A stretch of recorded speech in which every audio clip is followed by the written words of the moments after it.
Hey, so what we're going to look at today is kind of layering on the setups from being able to proceed forwards. Can I get you just in a fencing position? Cool. So we're going through the setups of getting weak under strong, but also trying not to make a tempo or a distinct harsh action in Larga so that we don't give them an action they can abuse us on.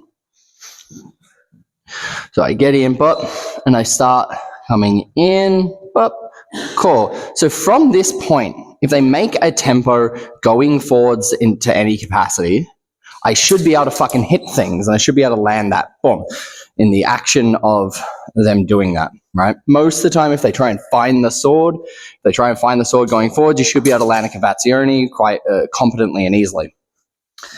Cool. But we want to start ramping up making that hard for them. We're going to look at things like putting the foot in, coming in, because right now I'm well out of Larga, but by the time I get into here, I've actually hit Larga. I'm going to try and pull the weak away, but still have it pointed at them and still kind of interacting. This is a very lateral action, and it's very glacially slow because at any point, as I'm coming up or away, David or my opponent can do a thing. And that should be me looking and ready. So I don't put this in here, go, cool, now we're pod racing. The act of bringing this up, the act of getting here, bringing this up and slowly crunching distance, I'm ready that any moment something could happen. Well, like in that moment, he actually tried to find my sword, but the fastest action was the second half of a Cavazione to collect his weak and go in, right? Cool, so we're getting to here.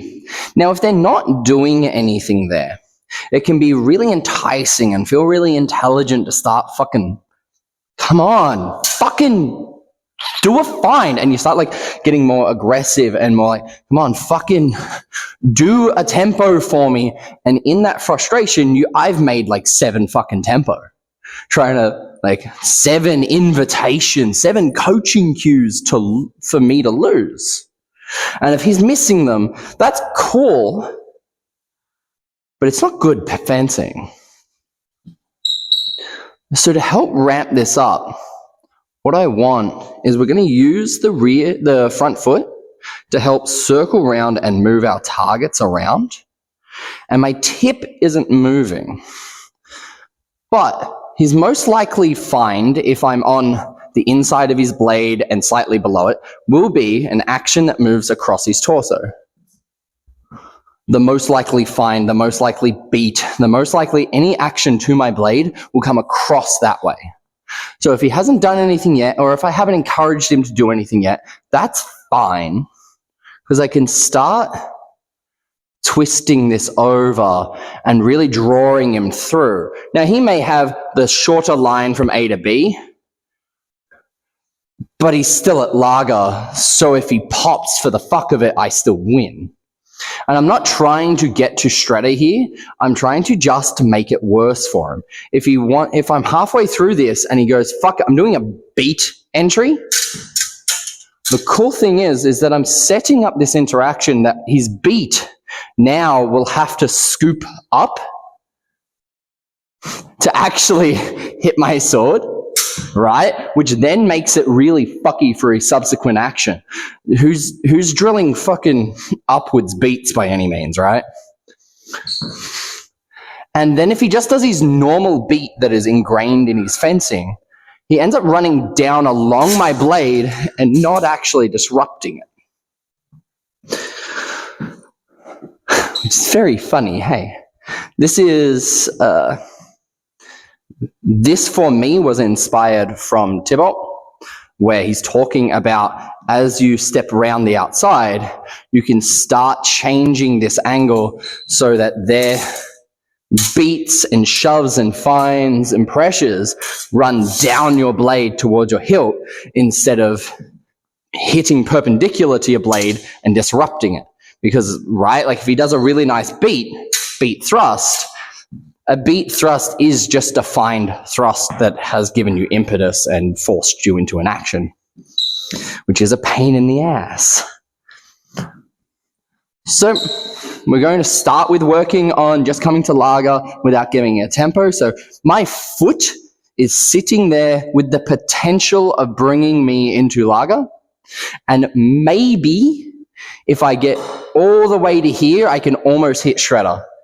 But I don't care for that.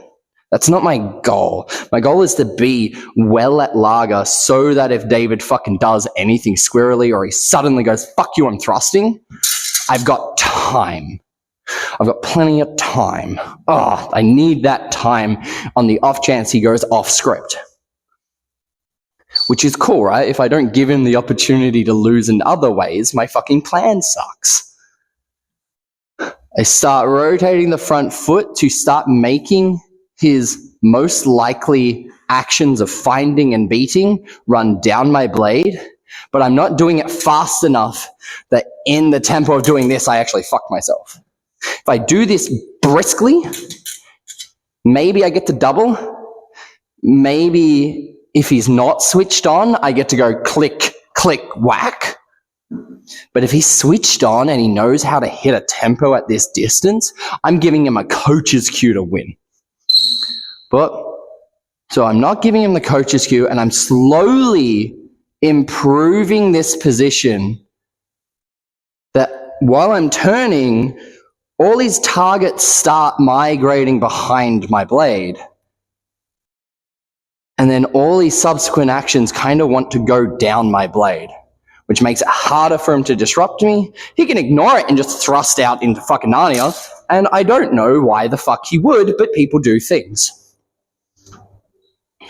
And this is what we're going to play with today. Coming in, but improving the position, not giving tempos. Notice how my stepping isn't disrupting my body. I'm moving my body weight, boom, boom, and at any point, if he does an action, I should be able to win. I should be able to go, cool, and here is my canned answer for that interaction. If you need the rest of that, I don't know, look at the book or train more. Any queries or questions, or any ideas or anything that you felt while I was going through that? Nope. No? None right now. Bastard. All right, sick. Sick, that's what we're going to work on today.